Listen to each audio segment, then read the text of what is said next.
Yeah. Maybe. Can you stand up here? I'm trying to like align. The problem is I'm using my terrible like.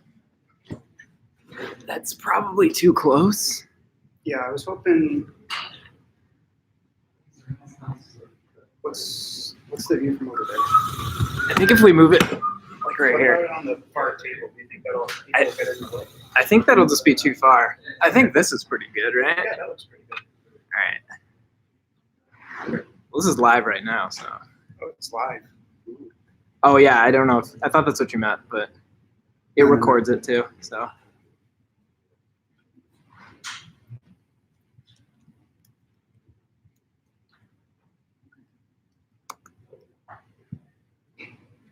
I hope it's recording.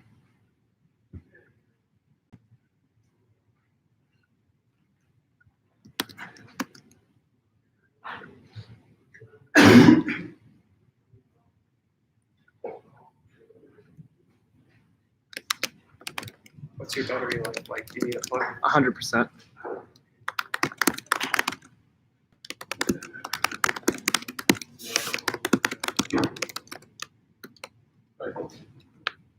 I want to make a quick announcement around the best workplace things before the work starts. Okay. Thanks.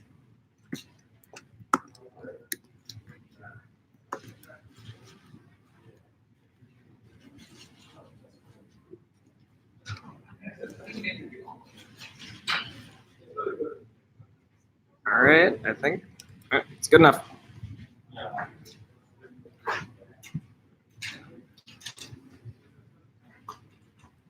Yeah. I see the line. Is it? Cool. Is there sound? Yeah.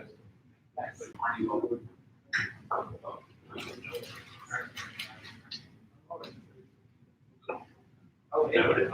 I never.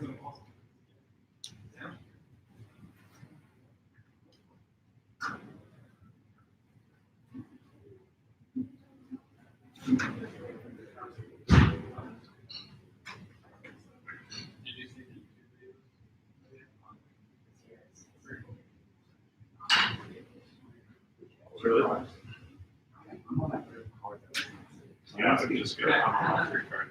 That's fine.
Probably gonna. Yeah, I always forget.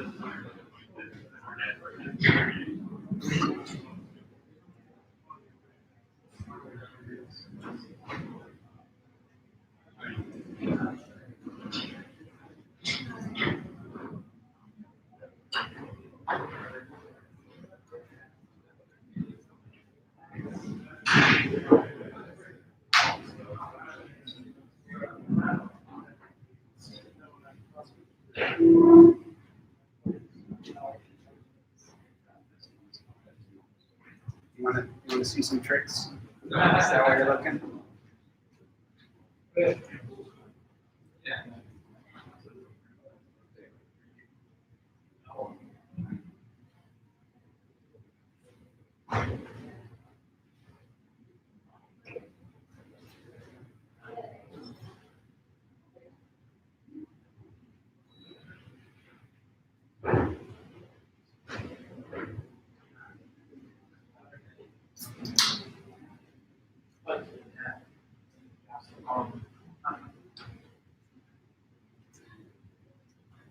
I'm gonna start in 5 minutes.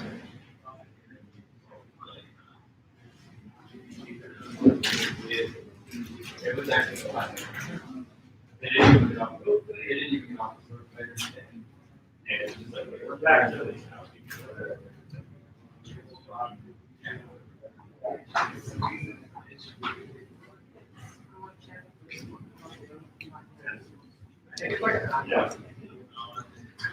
Yeah.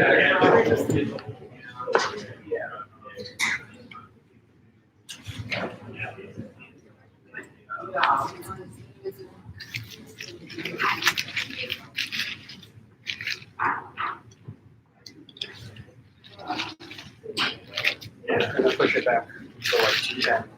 So left time. 210. I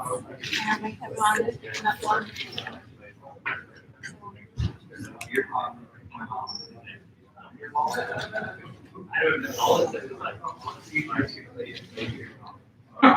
it's like rules or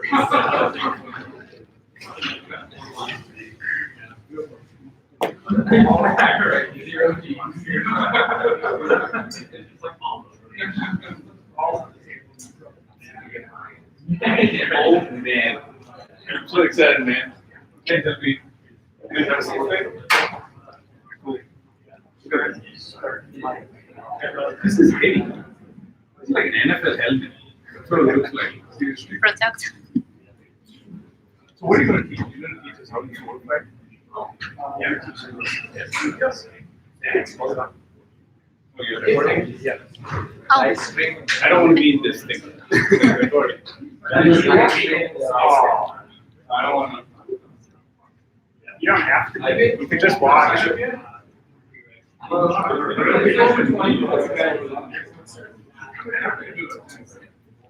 don't.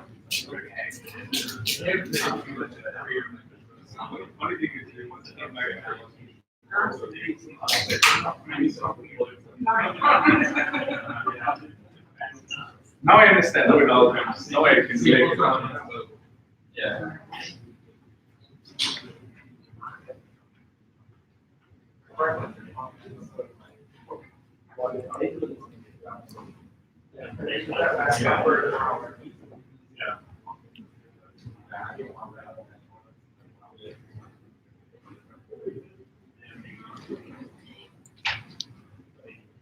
Staging is not deployed yet. Front end is still building.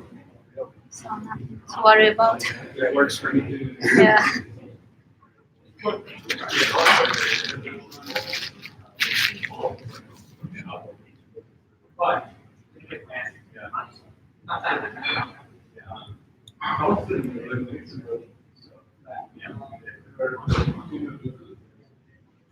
Yeah.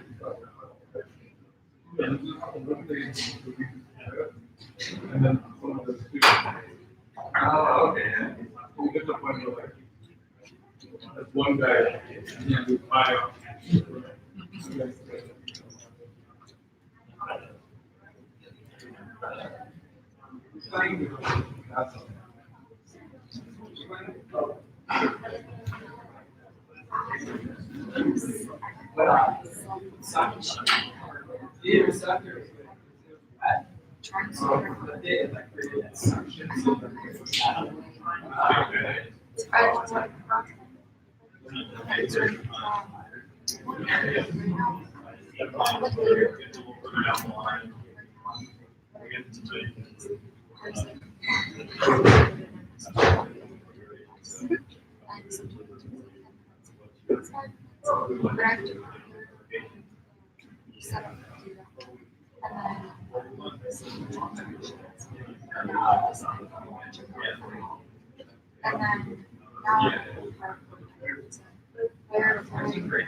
I'm gonna wait until 1:15.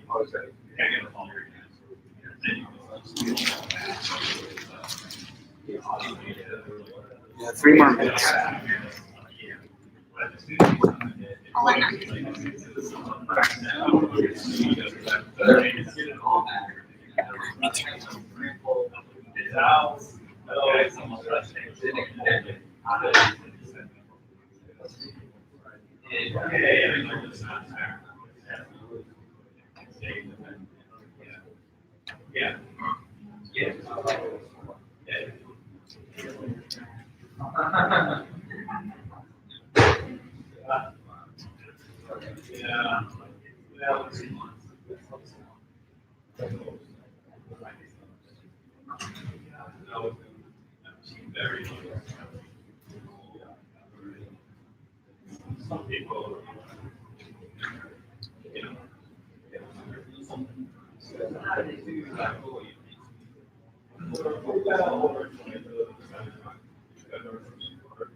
You've been there. You were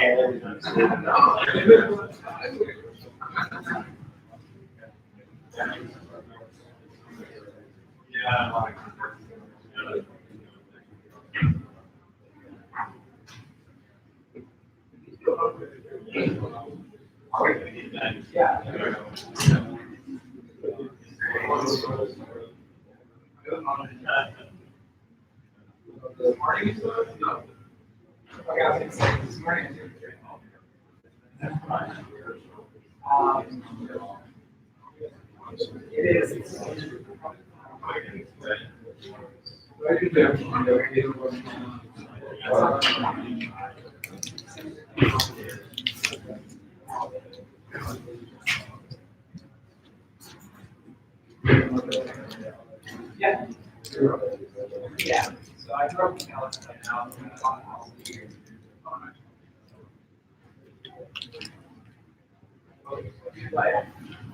Right. No. I completely see. Hello, hello. Thank you for coming. My name is Alex Fisher, and today I'm going to teach you a bit about medieval swordplay. Specifically, the Italian school of medieval swordplay from the late 14th century. So before I get into that, I'm going to talk a bit about what this is. This is commonly known as a longsword. It was first kind of created in the mid-13th century, but it didn't really become popular until the mid-14th century. And then even then, it was only like for maybe 100 years, 100, 150. The reason it became popular was because around this time, personal armor became a lot better. And so you didn't really need a shield in order to protect yourself from arrows.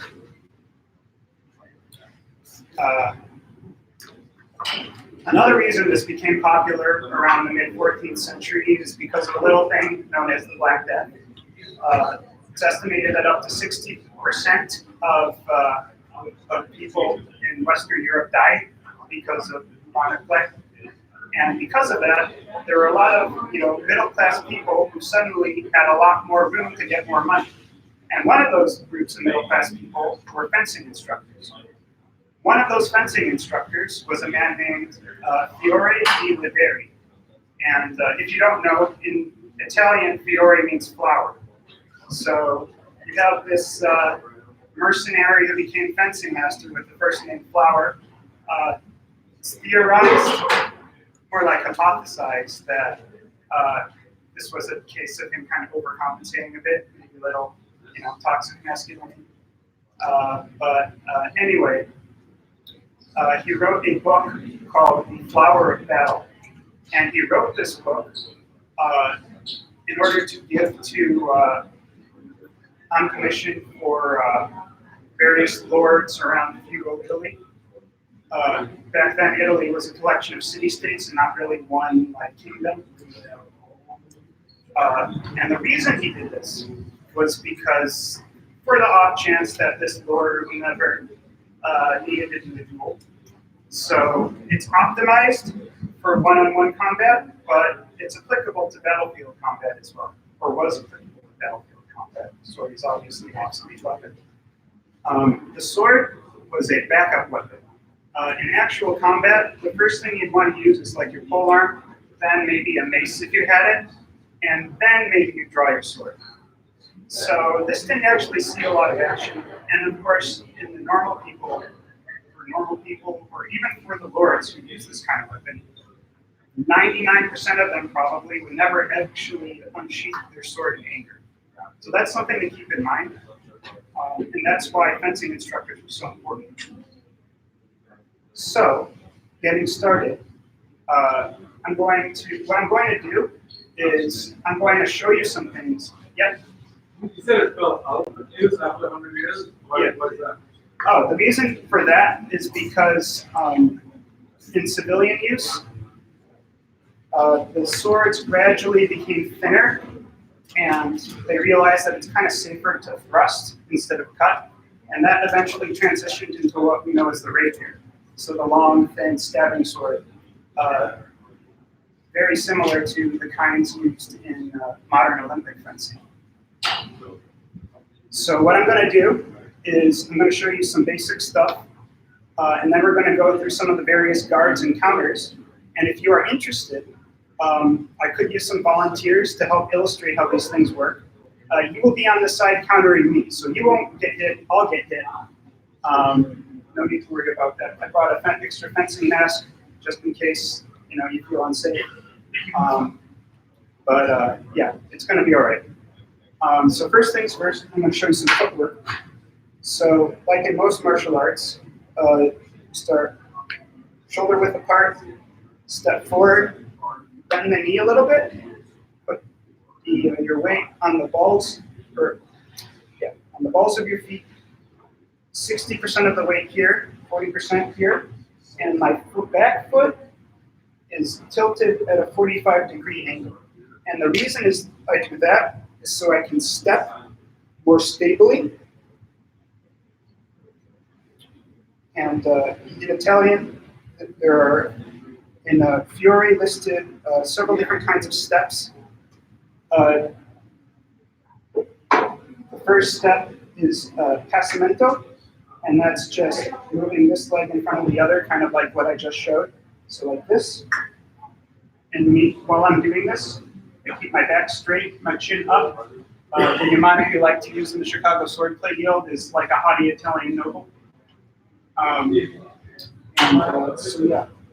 And this is what's known as a tornamento, backward step, backwards passing step. And there are also steps that do not require the legs to pass. So there's accrescimento. So I step forward with my forward leg first. I don't want to cross my feet in any circumstances. Otherwise, I might lose my balance. So accrescimento, decrescimento, it's pretty self-explanatory. There's also something called the mezzovolta. And before I go into what the mezzovolta is, imagine there's a line facing where I am facing. This is known as the line, or the line of action. It's an important part of fencing theory because it determines who has the advantage. So for a mezzovolta, I'm going to step with my right foot kind of pigeon-toed, facing across the line at a 45-degree angle. If, for whatever reason, that's kind of uncomfortable, I can move my left leg like this. And of course, there's also traversamento. This isn't actually used a lot in any of the plays I'm going to show you, but it's a thing that exists, and it's important to be able to strafe. So yeah, with that in mind, let's actually use the sword. In the Chicago Swordplay Guild, there's a flashy salute that isn't actually like from this era, but it's nice. So you go like this. Now the reason we go up here is because this thing is really long, and that's actually what it takes to unsheath it. And then you go like this to acknowledge your opponent, and then you cut down while stepping back. And so the first guard I'm going to show you is called posta di donna, which is known as the woman's guard or the queen's guard, depending on how you translate it. And from this, you notice that my hands are back. There's not a lot available to me. My leg is kind of available, but I'll show you why in a minute, why it's bad to attack the leg. So from here, I can do a lot of different things. I can basically attack from anywhere over here, but for now, I'm just going to show you the basic half cut. So what I'm going to do is move my hand, my body, then my foot. The reason I do that is because of an idea in fencing called timing or tempo. You always want to move with your hand, then your body, and your foot. If you do that, you're out of time, and I'll show you in a minute what that looks like. So here. So this is actually another guard. This is called posta longa. And with this, my sword is basically as far as I can push it without moving forward and breaking my structure. Now, why is it like this instead of this? Well, if you notice, my point is reaching the same length. This actually gives me more stability. One little tangent I'd like to note, notice how I'm holding the sword. I'm kind of holding it like just a big knife. I'm not holding it like this. The reason I'm not holding it like this is because I don't have to. I actually get a little bit more reach this way. And, that's kind of important when you're trying to reach and poke each other or cut each other with sharp, stabby objects. So anyway, back to our scheduled program. So I cut. And there's also the first counter against that cut is cutting against the cut, so stepping inwards. So there's another guard that I'll show you in just a moment. So this is posted red. Posted longa, posted red. Posted red means short position or short guard. Pretty self-explanatory, not as much reach, but it gives me more power to interrupt that cut. So, can I get a volunteer? Does anybody want to be the first volunteer? Come on.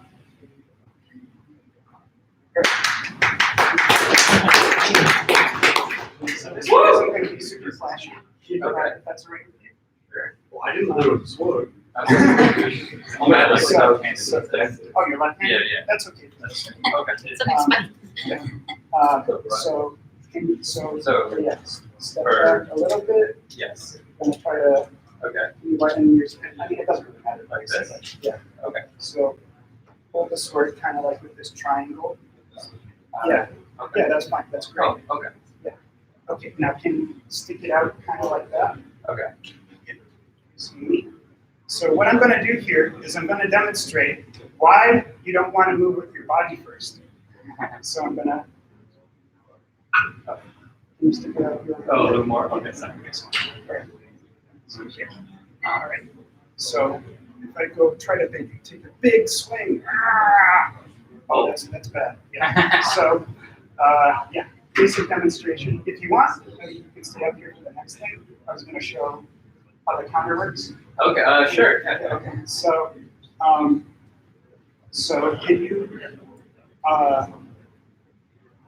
can you go into this position for me, please? Okay, so Or I guess if you're. I'm just trying to mirror you. Okay, yeah. So have your point facing me. Yeah. And kind of stick your arms out a bit more. You can't keep not elbows locked per se. No, yeah, that's perfect. Oh, okay. Just like this. And try to, yeah. Okay. So, and, That way. yeah. Okay. I'm trying to imagine this like it's already understood. All right, so I'm going to attack left-handed to accommodate. Okay. And so imagine you want to try to actually do this. Sure. Yeah. Should I? Excellent. Gear up Put this on. Okay. Oh man. Protection. Don't worry. I don't want to cut your head off. Stop it. Oh, sorry about that. So.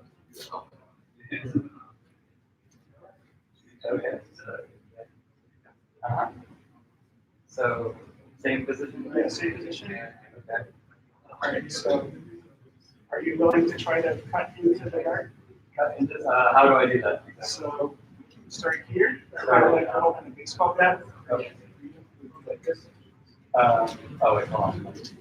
Yeah. So. And then you.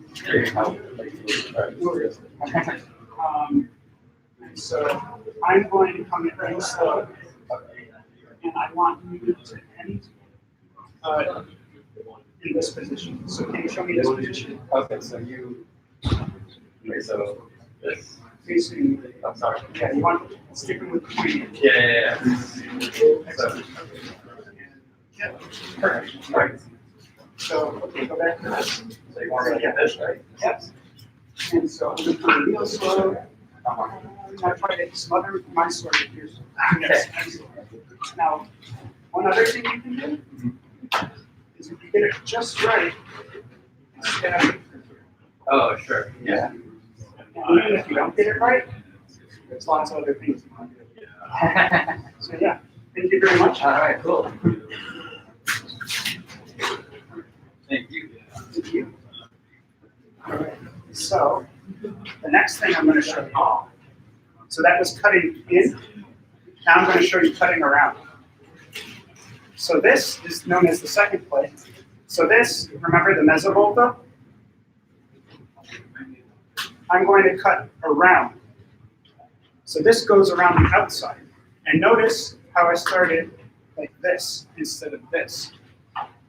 This is known as a volta stabile, moving from back weighted to forward weighted. And for this, again, I'm going to step around the cut instead of stepping in and cutting. Does anybody want to be the volunteer for this one? No? That's all right. Okay.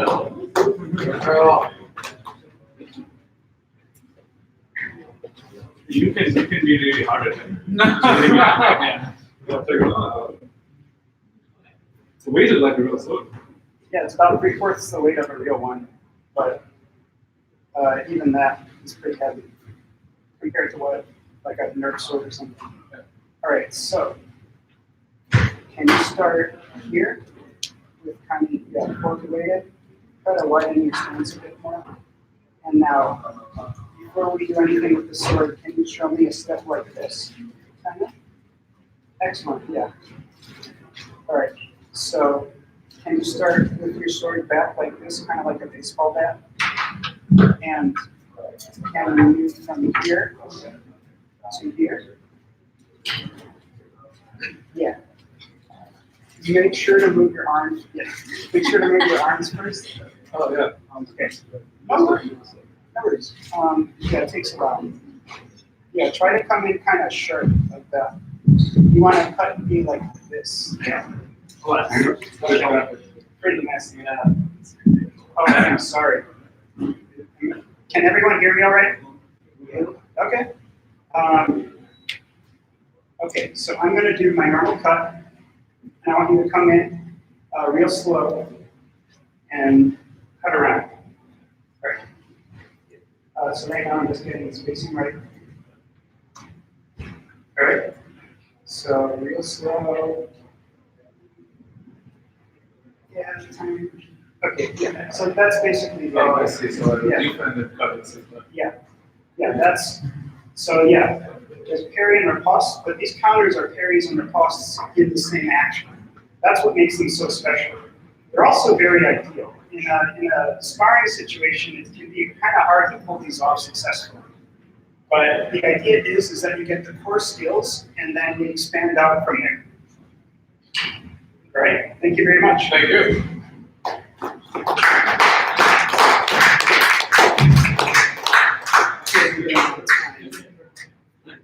Oh, we've got plenty of time. All right. So the third play I'm going to show you is specifically for if somebody tries to attack the legs. Bad idea. The reason for that is simply geometry. Can I get another volunteer? No?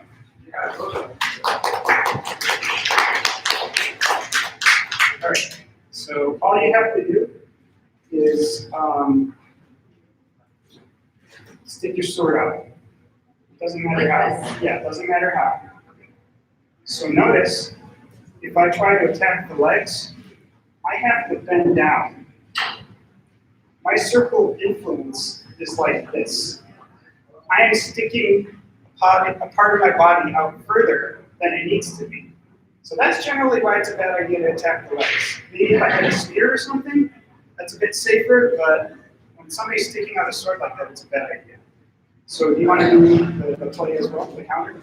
Sure. Okay. So all you really have to do for this one is stick your sword out like this, and or you start from here, like a baseball bat. Yep, that completed. And I'm going to attack your legs. All you have to do is step back and stick your sword out. That's all this is. So. No, there you go. You got it. All right. Let me finish.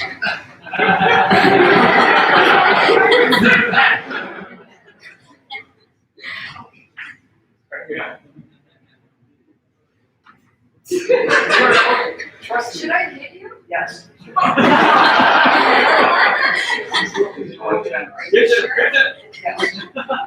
Slowly. Excellent. Okay, I wasn't, okay. I thought No, this you were was totally- fine. You are fine. All right.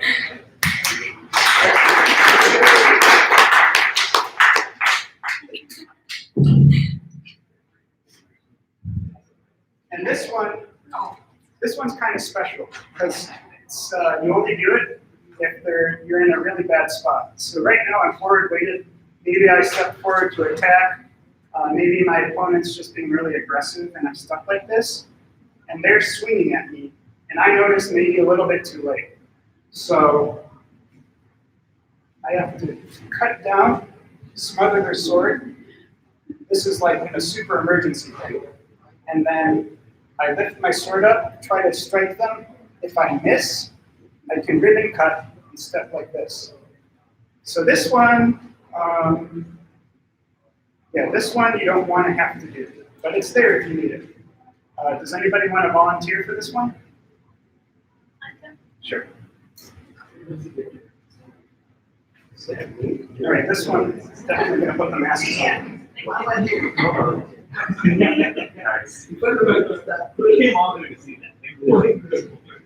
Someone do it or let me do it.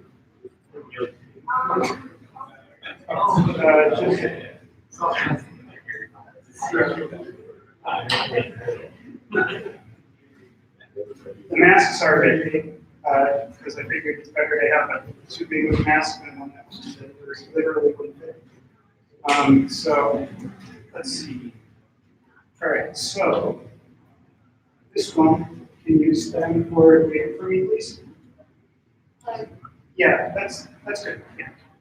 All right, so yeah, and on the pommel, are you left-handed? I'm right. Okay. And so this one, as I come in, so let's run through this. So as I come in, can you, as you cut down, kind of step forward like this, the invisible hook? With your, oh, I'm sorry, left foot forward, please. Yeah, excellent, thank you. Yeah, that's what you got. All right, so two step like this. And as you're stepping down, cut down. All right, excellent. So from there, I'll show you what we'll do. So just going to check your spacing. All right. So I'm going to cut real slow. Keep going. So you notice that my sword is now pushed to the ground. There's not a lot I can do, but there's a lot you can do. You can no, you can come with this. So, yep, just come up my neck. And if that doesn't get me, you can keep going with the cut like this. Now, rotate the sword kind of like it's a flashy Hollywood movie or something. Oh, sorry. Yes. Now, yeah. Now, yeah. Excellent. All right. That's it. Thank you very much.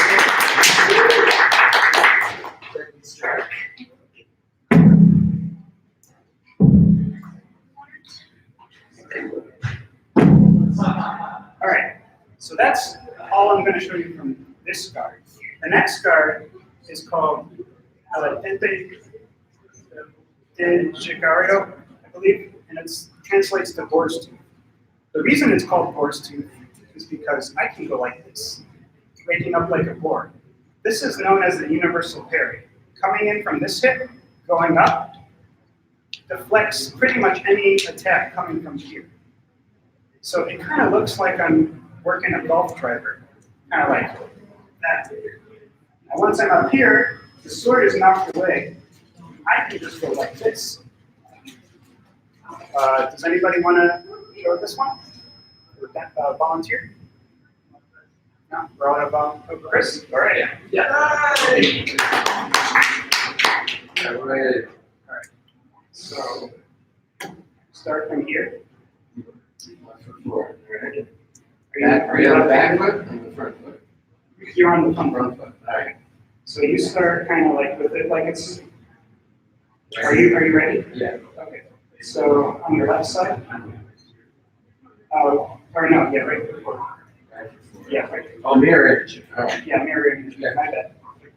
Yeah. Gotcha. Two hands, one hand? Always two hands for this. So try to keep it more towards the ground. So I'm going to come in real slow. And all I want you to do is come up like this. And then I'll tell you when to cut down. Across the body or? Across the body. Yeah. So what this does is, well, I'll show you. All right. So step in forward. Now that, and now you can come back right down. Nice. Okay. Yeah. All right. All right. So, So come in, so you're gonna come in. Okay, so I just kick it out. yeah, like this. Yeah. All right. The great thing about a longsword, it's not actually longer than one-handed swords of the time. The only thing that's actually longer about it is the hilt. And the reason it's called a longsword is because scholars in the late 90s wanted to categorize everything, so I guess they used the D&D term, I don't know. The 1990s or? Yeah, 1990s, this is a relatively new thing. Okay. Let's see. So yeah, you get this nice fulcrum around your front hand. It's like a snapback. Yeah. Okay. All right. Try it. So, yeah. So yeah, you can come back down, and then you can also, once you've done that, you can do the ribbon cut, kind of like what Yana did. So it comes down. You can double Come back. Come back. Okay. Yeah, something like that. All right. Cool. Yeah. Thank you very much. It's actually a lot heavier.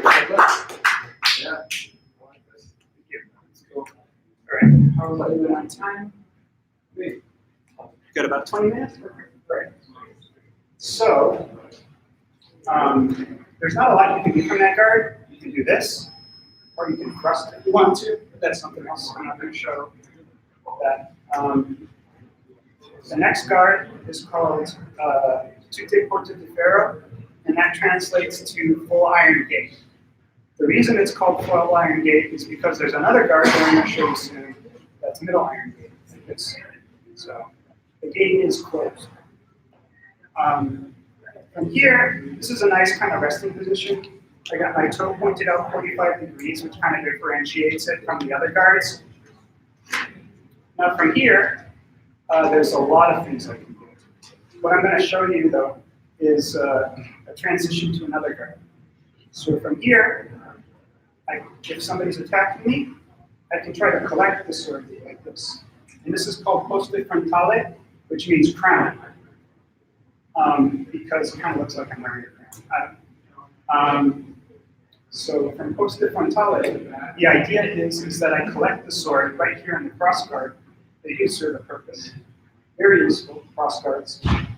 So from here, there's lots of nasty things I can do. One thing is I can actually grab the blade and cut. Another thing I can do is cut down into the arms, shift my weight, and cut them across the belly. It's pretty nasty. Fiore writes something like, from this guard, I will give you pain, something not imagined in hell or something like really bad. Because basically your guts are spilling out. Not fun. Does anybody want to volunteer for this one? Okay.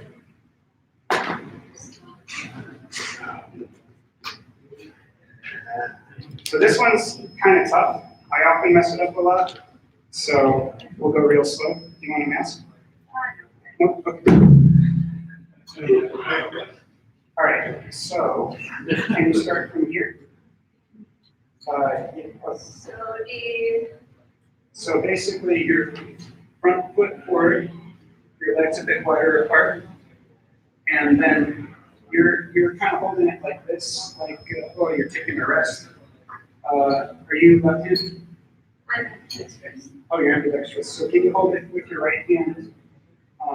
Yeah, up, and kind of like down here across your hips. Yeah, perfect. Right. So as I come in, can you please go like up, kind of like into here? Yeah, excellent. Try to move it a bit further across your body so you're definitely collecting this way. So that's pretty slow. Nice. All right. So from here, you can move your sword to cut and push my arms down. That's something you can do too. But for the purposes of this, can you disengage your sword from here and just kind of move it? Yeah, nice. So here, you cut my arms. I'm screwed. Now, if you wanted to, you could step this way. And yeah, exactly. Nice. Thank you, Lou.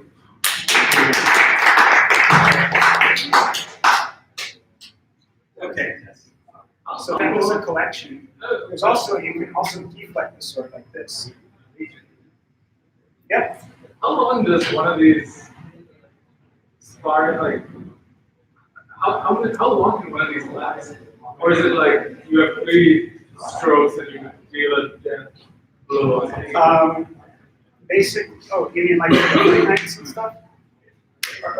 So whenever somebody's hit, you reset, and it just goes for 3 minutes. Talk about medieval battle. Oh, medieval battles. So like the duels? Yeah. Oh, okay. So there were very specific conditions in which duels were done. They were always frowned upon, especially in the nobility.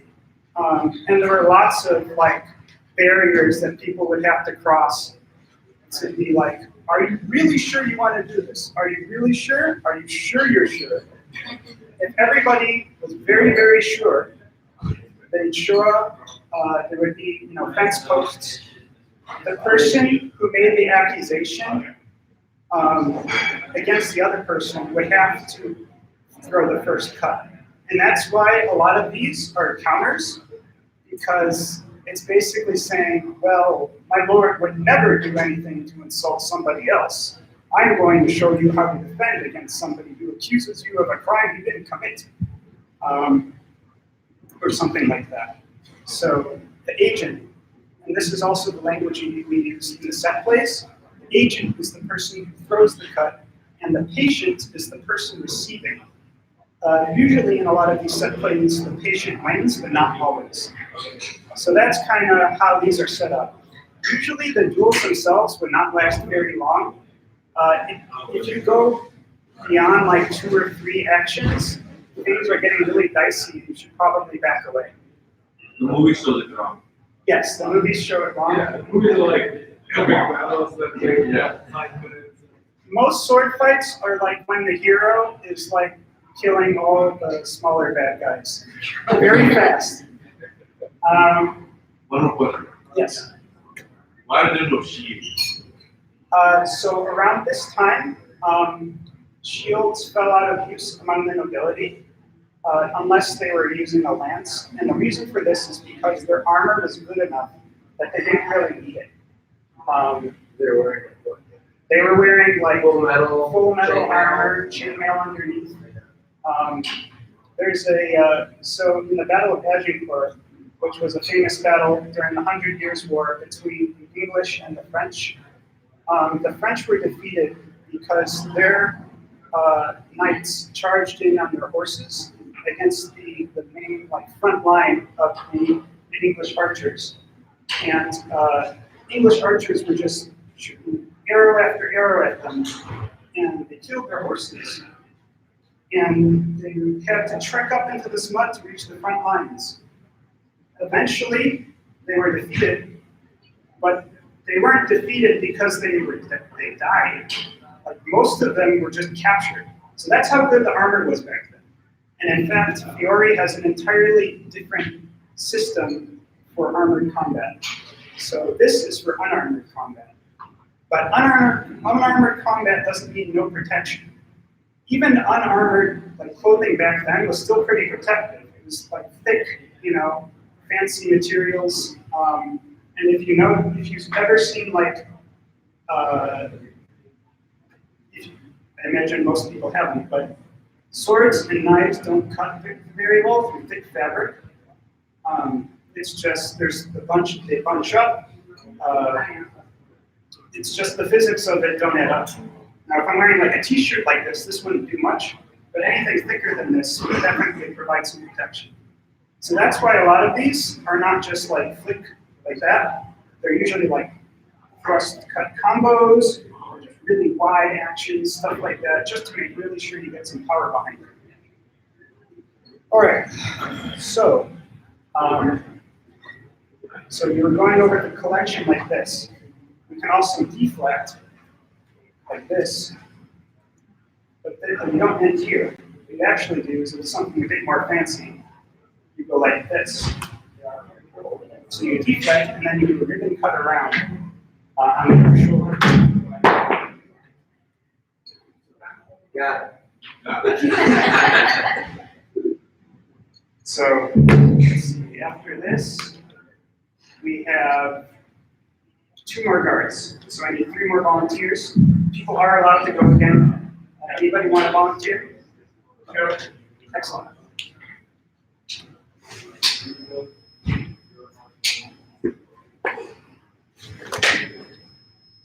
All right.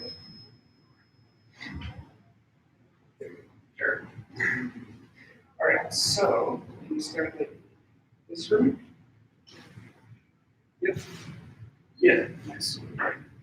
Try to, so this is actually a different guard called Coda Longa, which means long tail.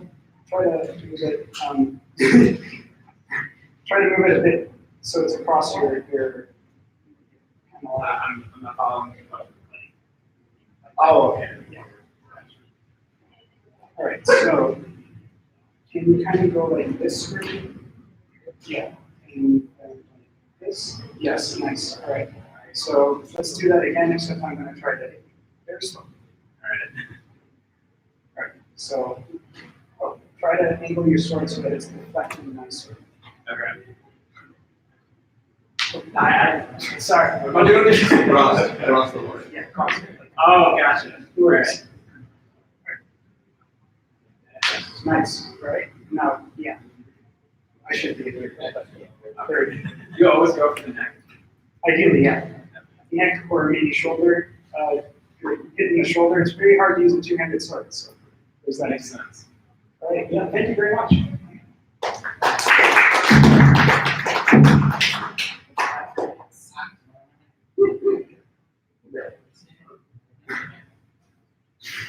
All right, so we've got 2 more guards and 2 more counters.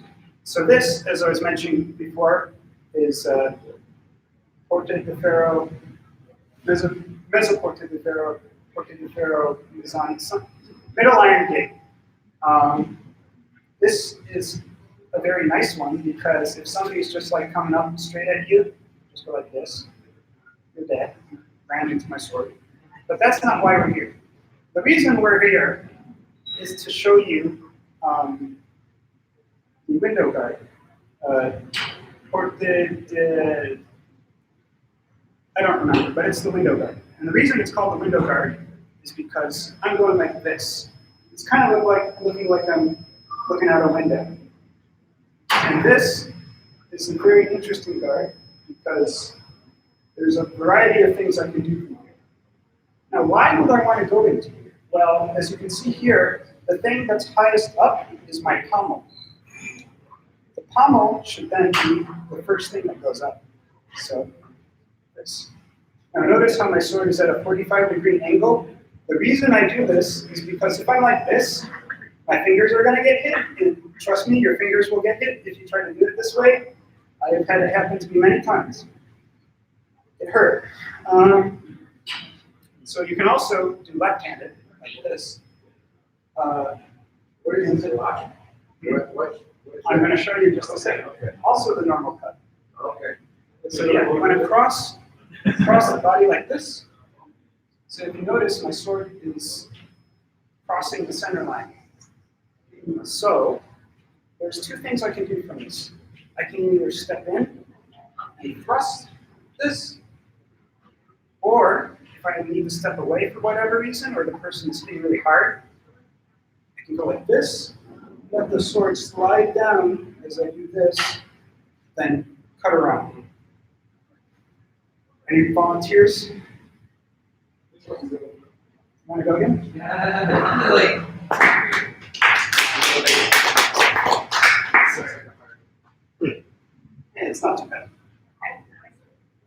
so,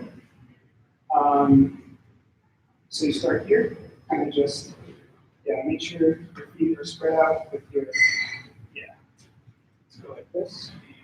Have your sword facing me, so if I try to like charge into you, you got me. Right, so I'm gonna, so can you show me this? Having dexterous problems. Yeah, no worries. Okay, excellent. So from here, okay. So let's start from here. Can you go back to here, please? With your left foot forward, right hand forward. Excellent. Yeah, you got it. All right, so I'm going to come in real slow. Can you go back to that guard as I do so and try to collect my sword? Nice. That's, yeah, if you do that, I'm screwed. You can go back up. But for the purposes of this, try to keep your arms up here so that I can show kind of how the counter works. All right, so, nice. So, and now from here, you can just kind of thrust. So, yeah. All right. And so if you wanted to step away, move your back foot to the right, to your right, and then go up here, and then, right, nice. Or other side, sorry. Yeah. So same thing except with your arms up this way. Yes, nice. Right. So try to cross, right. Okay. Go back here, please. All right, so I'm going to come this side. You just did. Yeah. Now from here, let your sword drop there. And now, yes.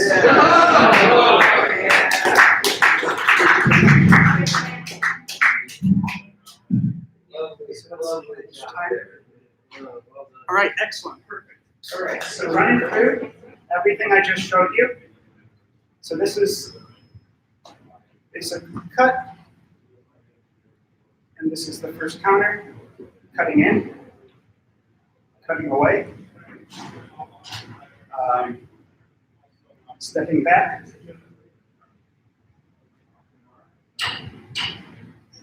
oh shit. So why do you not want to do that when I'm listening to really bad stuff? Just to drop swords so low. It's very messy. Your opponent has a lot of chance to react. And it's basically the sword is so close to you that geometrically that's the safest thing to do in that situation. And then horse tooth with the ribbon cut. And then I can fancy, I can go back into full iron gate. Now collection into frontale, to crown. Cutting down, across, deflection, so like that, and here. This one out of order, get the idea.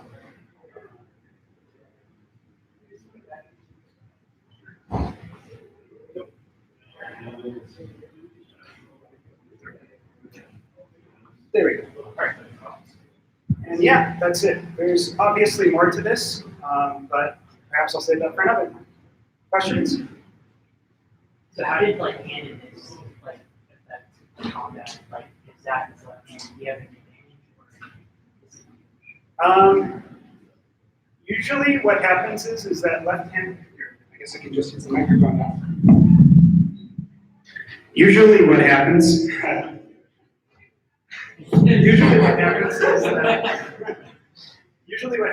is that since left-handed people have more experience fighting right-handed people, they tend to have an advantage. But that's pretty much the only reason. There's nothing necessarily mechanically that gives left-handed people an advantage. If you're facing a left-handed person, it's probably a good idea to use left-handed guards. So there's actually a left-handed version of everything I just showed you. So like this is the left-handed version posted in Venom. This is the left-handed version of the cut compost of the donut. Whatever. Let's see. And but historically, in the fencing guilds, they just kind of forced you to do right-handed regardless, just because it's a pain in the ass to accommodate the 10% of people who are left-handed or something. In the Chicago Swordplay Guild, they will accommodate left-handed people. So, any other questions? There's something we should hear about the ethos of chivalry. Oh, What exactly is that? that's marketing.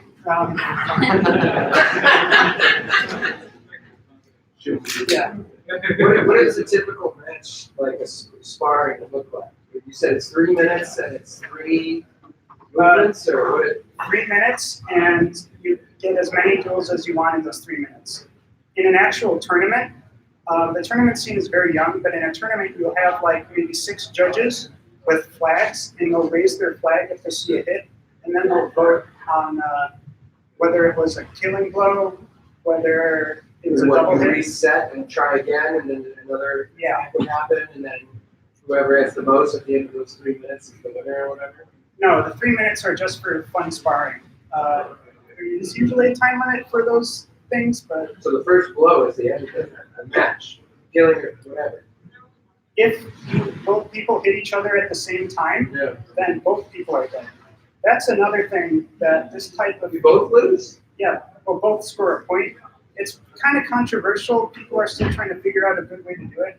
Because when both people score a point when they hit, that leads to overly aggressive actions, and that's not how you would actually fence in real life, because you don't want to die. The idea, word fencing comes from the same root as defense. The idea is you're trying to defend yourself. You're trying to keep yourself from dying when somebody's trying to kill you. If you're just trying to kill the other person without worrying about whether you get hit, that's not fencing. You're just whatever, berserking or something. I don't know. So yeah. Any other questions? Did anyone like heard you mention something more about like grappling and stuff? Or is there like Yeah. grapples involved in this? Yes, there are. We don't have enough time to show that right now, but basically what happens is if you're getting close enough, a lot of these are what's called long play. If you get to short play, there's lots of weird kind of things you can do. So for example, if I'm like here and the other person's crossed real close, I can push my pommel up, step around, go like this, grab them by the shoulder and try to step, and stuff like that. Maybe in a future session I'll show that. I'm not as experienced in that right now, so hopefully as I learn more, I'll be able to demonstrate that better. This part I've been doing for a while because a lot of the material I've showed you is in the intro class. So I've got this down pretty depth. Any other questions? All right, well, thank you all for coming.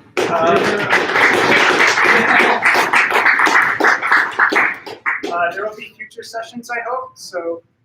Yeah, they said that. I've also got your food is ready for you. I got food, everybody.